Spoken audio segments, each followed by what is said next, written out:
Hi, and welcome back to the essential training that we're doing here on Bollinger Bands. We're getting into class number 2, which means we're going to start talking about some indicators that are specifically derived from those Bollinger Bands. Specifically, we're going to talk about the percent B oscillator, the bandwidth indicator, and then we're going to look at pulling it all together. And of course, we'll wrap it up with some homework. So let's kind of do a quick overview, and then we'll look at some of the individual indicators. Whenever John Bollinger started working with these Bollinger Bands, what he discovered is he said, there's some indicators that we could take from this information as well. And so these indicators we're going to look at are direct derivatives of those Bollinger Bands.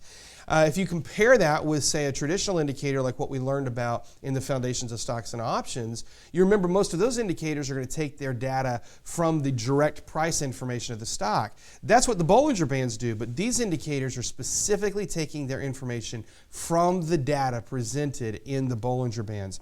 Now, there's two that are very popular. These are the two original ones. It's the percent B indicator and the bandwidth indicator.